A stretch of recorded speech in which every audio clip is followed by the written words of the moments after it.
जब बोलना भारतीय जनता पार्टी अनुसूचित जाति मोर्चा के आज के इस प्रेस वार्ता में प्रिंट मीडिया, इलेक्ट्रॉनिक मीडिया से आए हुए बंधुगण का स्वागत है, अभिनंदन है। ये प्रेस वार्ता आगामी 26 नवंबर को शुरू हो रहे संविधान गौरव अभियान के तहत बुलाई गई है। यह अभियान 12 दिवसीय होगी और 26 नवंबर से 6 दिसंबर बाबा साहेब डॉक्टर भीमराव अंबेडकर के अभियान को मनाने के लिए हम आपके बीच कुछ परिचय रखना चाहूंगा। हमारे मध्य में भारतीय जनता पार्टी अनुसूचित जाति मोर्चा के राष्ट्रीय अध्यक्ष आदरणीय लाल सिंह आर्य जी हैं। इस कार्यक्रम के संयोजक और मोर्चे के राष्ट्रीय महामंत्री महंत शंभुनाथ टुंडिया जी हैं और इस कार्यक्रम के सह संयोजक और मोर्चे के राष्ट्रीय कोषाध्यक्ष आदरणीय सूरज कैरो जी हैं और मोर्चे के महामंत्री आदरणीय संजय निर्मल जी जो कार्यालय प्रभारी भी हैं, वो हमारे मध्य हैं। आदरणीय लाल सिंह आर्य जी आगे का विषय आपके सामने रखेंगे। सभी को प्रणाम, नमस्कार। जैसा कि अभी मुकेश जी ने बताया है, भारतीय जनता पार्टी अनुसूचित जाति मोर्चा ने पूरे देश में 26 नवंबर संविधान दिवस से 6 दिसंबर बाबा साहब भीमराव अंबेडकर परिनिर्वाण दिवस तक एक 10 दिवसीय इस अभियान का नाम रखा है संविधान गौरव अभियान। इस अभियान के दौरान जिला मुख्यालयों पर संविधान गौरव यात्राएं निकलेगी। यात्रा के समापन पर संगोष्ठी होगी। संगोष्ठी में प्रतिभाओं का, एससी के प्रतिभाओं का सम्मान भी होगा और संविधान की शपथ भी मुख्य अतिथि के द्वारा या वो जो तय करेंगे उनके द्वारा दिलाई जाएगी। 12 दिवसीय सोशल मीडिया अभियान भी चलेगा। संविधान और संविधान को बनाने वाले, संविधान में हमारी ड्यूटीज क्या हैं, इन सब विषयों को लेकर ग्राफिक्स बनाकर सोशल मीडिया अभियान भी संविधान को लेकर, अंबेडकर जी को लेकर, महापुरुषों ने जो कहा है उसको लेकर चलेगा। संविधान के विषय को लेकर ही 100 प्रश्नों की एक पृष्ठ मंच प्रतियोगिता भी देश में आयोजित होगी और 6 तारीख को बाबा साहब अंबेडकर के परिनिर्वाण दिवस पर यह कार्यक्रम संपन्न होगा। इस कार्यक्रम में मणिपुर में 26 तारीख को माननीय राष्ट्रीय अध्यक्ष भारतीय जनता पार्टी जगत प्रकाश नड्डा जी वहां से शुभारंभ करेंगे। मणिपुर रहेंगे, मणिपुर। दिल्ली में इस कार्यक्रम का प्रारंभ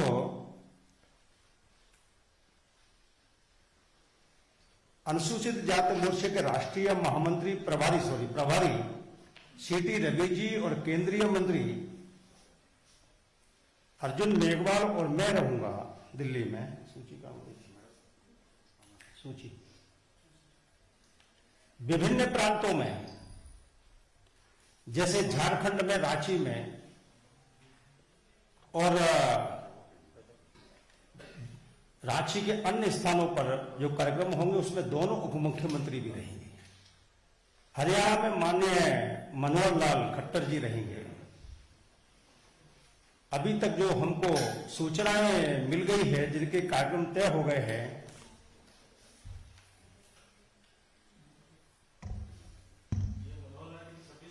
26 को ये चलेगा 12 दिवसीय। तो अन्य तारीखों में मैं उनके नाम बता रहा हूं। बहुत सी जगह हमारे सांसद महोदय रहेंगे, राज्यों में हमारे मंत्री हैं वो भी रहेंगे, विधायक रहेंगे, चूंकि ये आजादी का अमृत महोत्सव है, इसलिए हमने तय किया है कि 75 बड़े कार्यक्रम करेंगे जो विभिन्न राज्यों में होंगे। किसी में 4 होंगे, किसी में 2 होंगे, किसी में 7 होंगे। गुजरात में तो 41 हो रहे हैं बड़े कार्यक्रम। और इसलिए जैसे हमारे गुरु प्रकाश पासवान बिहार में रहेंगे, संजय पासवान जी दिल्ली रहेंगे,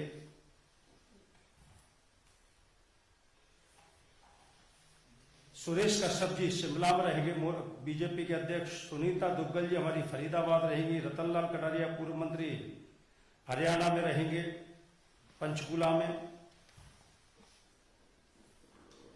विष्णु दयाल राम जी एमपी पलामू में रहेंगे,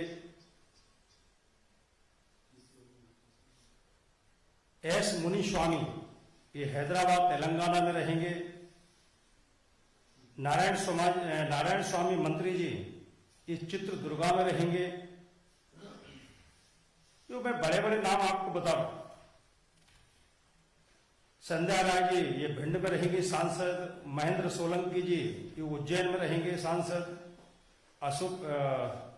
अनिल फिरोजिया जी उज्जैन रहेंगे, सोम प्रकाश जी लुधियाना रहेंगे मंत्री केंद्रीय, एल मुरुगन जी तमिलनाडु में रहेंगे मंत्री जी, विजय सोनकर शास्त्री जयपुर रहेंगे, रमेश रतन जी चंडीगढ़ रहेंगे, बीजेपी के राष्ट्रीय महामंत्री दुष्यंत गौतम जी 11 बजे मेरठ में रहेंगे और 1 बजे उसी दिन हरिद्वार रहेंगे, विनोद सोनकर जी बीजेपी के राष्ट्रीय मंत्री ये मिर्जापुर रहेंगे, भोला सिंह जी हमारे शासन बुलंदशहर रहेंगे, कौशल किशोर जी ये उत्तर प्रदेश में रहेंगे, रामशंकर कटेरिया जी ये भी उत्तर प्रदेश में रहेंगे, भानु प्रताप वर्मा जी ये झांसी में रहेंगे, उपेंद्र रावत जी बाराबंकी रहेंगे, कमलेश पासवान जी ये देवरिया रहेंगे,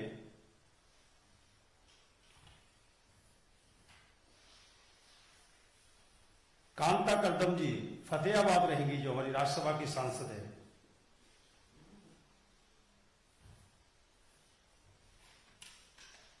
ऐसे कुल मिलाकर झारखंड में बाबूलाल मरांडी जी रहेंगे, छत्तीसगढ़ में रायपुर में रमन सिंह जी रहेंगे और बीजेपी के अध्यक्ष बिलासपुर में रहेंगे।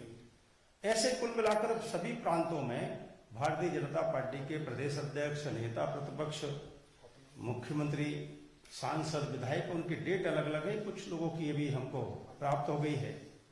ये कुल मिला के कार्यक्रम अनुसूचित जाति मोर्चा का 26 नवंबर से 6 दिसंबर तक रहेगा।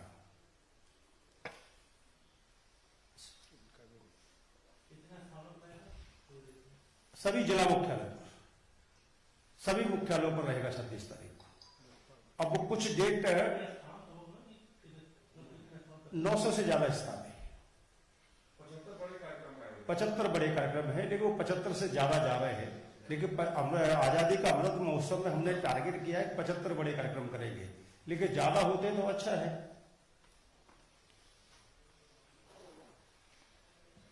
अभियान का नाम संविधान गौरव अभियान मैंने पहले ही बताया है, वो अभियान रहेगा क्योंकि 12 दिवस 10 दिन लगातार 29 से 6 तक रहेगा, इसलिए मैंने उस अभियान का नाम रखा है।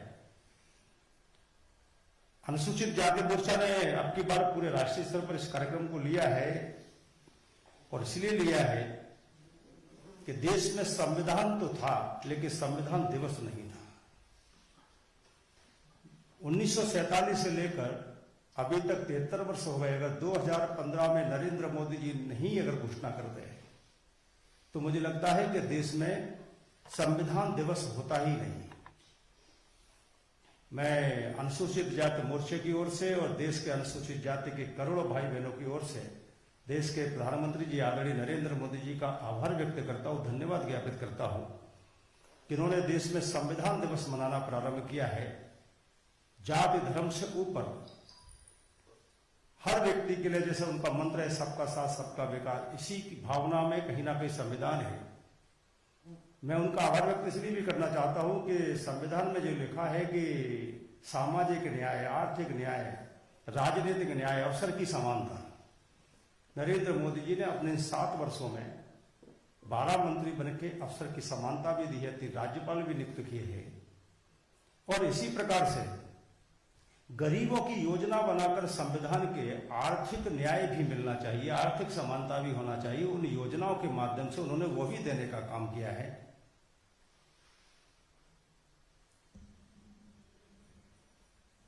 एक देश एक संविधान हो, लोग इसकी चर्चा ना करें, महसूस करें। मोदी जी ने और अमित शाह जी ने जो संविधान कहीं ना कहीं 370 के कारण अधूरा हो रहा था, उस हटने के कारण आज पूरा संविधान कहीं ना कहीं सम्मान की तरह चमक रहा है। एक तरफ राजनीतिक दलों ने वोट के लिए और सत्ताएं प्राप्त करने के लिए संविधान की आत्मा को कुचलने में भी कसर नहीं छोड़ी। 370 धारा उसी का अंग थी। जब संविधान एक था तो स्वाभाविक एक जैसा ही सद्दूर होना चाहिए था। 1975 में संविधान की आत्मा को भी कांग्रेस की सरकारों ने कुचल दिया। प्रेस को भी बंधक बनाया, न्याय को भी बंधक बनाने की कोशिश की, यानी कि संविधान के जो कर्तव्य थे, जो अधिकार थे, उनको कुचलने का काम किया। मैं कह सकता हूं कि कांग्रेस कहीं ना कहीं संविधान की हत्या करने पर उतारू थी। और एक तरफ हाँ, ये और मैं कहना चाहूंगा कि संविधान निर्माता ने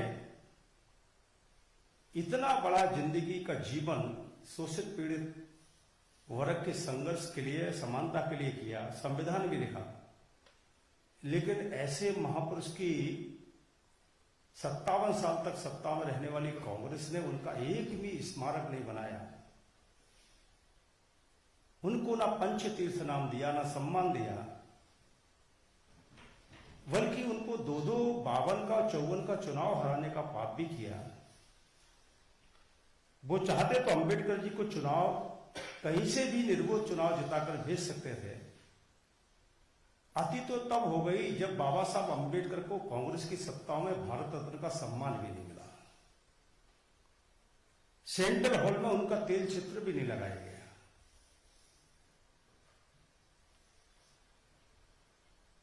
लेकिन वहीं दूसरी ओर नरेंद्र मोदी जी ने संविधान की आत्मा का सम्मान करते हुए, अंबेडकर जी का सम्मान करते हुए, और जहां भी राज्यों में भाजपा की सरकारें रही वहां उन्होंने बाबा साहब अंबेडकर के 5 तीर्थ राष्ट्रीय स्मारक बनाकर तैयार कर दिए, जिसे नरेंद्र मोदी जी ने पंचतीर्थ नाम देकर सम्मानित किया। लंदन में भी उनकी शिक्षा भूमि बनाने का काम देवेंद्र फडणवीस के समय हो गया।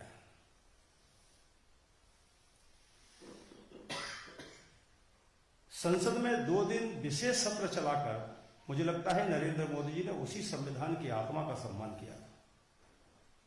और इसलिए अनुसूचित जाति मोर्चे ने तय किया कि देश में रहने वाले सभी लोगों को संविधान में हमारी ड्यूटीज क्या है, संविधान में हमारे अधिकार क्या है, कर्तव्य क्या है, सीमाएं क्या है, ये कहीं ना कहीं जानकारी लोगों को है, लेकिन फिर भी स्मरण करने की आवश्यकता है। और इसलिए अनुसूचित जाति मोर्चा ने यह कार्यक्रम अपने हाथ में लिया है। इसकी जानकारी मुझे लगता है आपके माध्यम से भी पहुंचे, इसलिए हमने आपको आमंत्रित किया है। इतनी सी बात मुझे आप सबके बीच में रखना थी। बहुत बहुत धन्यवाद। सवाल है, जैसे आगे के राज्यों में विधानसभा चुनाव होने हैं, उत्तर प्रदेश बहुत महत्वपूर्ण है, तो क्या उत्तर प्रदेश या चुनावी राज्यों के लिए इस यात्रा में विशेष कुछ प्रबंध व्यवस्था?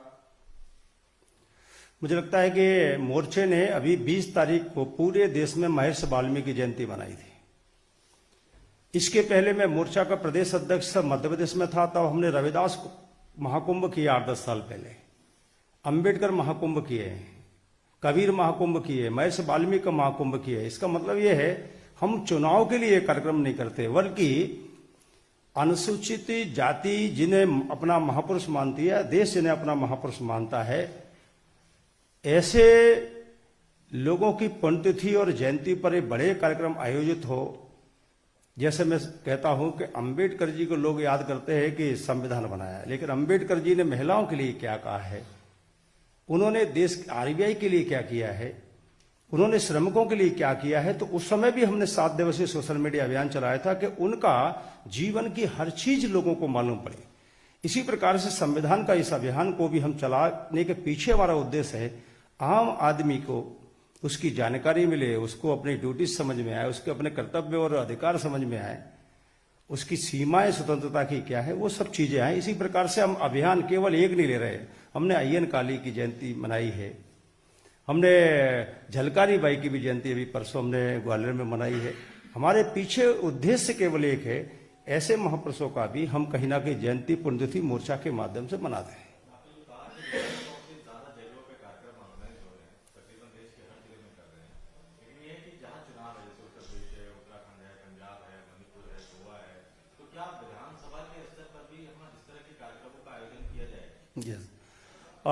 उत्तराखंड ने यह तय किया है कि मैं विधानसभा स्तर पर उन कार्यक्रमों को करेंगे। उत्तर प्रदेश जिला मुख्यालय पर ही कर रहे हैं, लेकिन कई राज्य ऐसे हैं जो मंडल स्तर पर भी कर रहे हैं, जहां चुनाव दूर दूर तक रही, वो राज्यों पे छोड़ा गया है। उनसे केंद्र से ये कहा गया है कि जिला मुख्यालय पे कार्यक्रम करना है। प्रदेश अपने स्तर पर बड़े कार्यक्रम और जिला मुख्यालय के अलावा भी कर सकते, तो उसके लिए मनाही नहीं।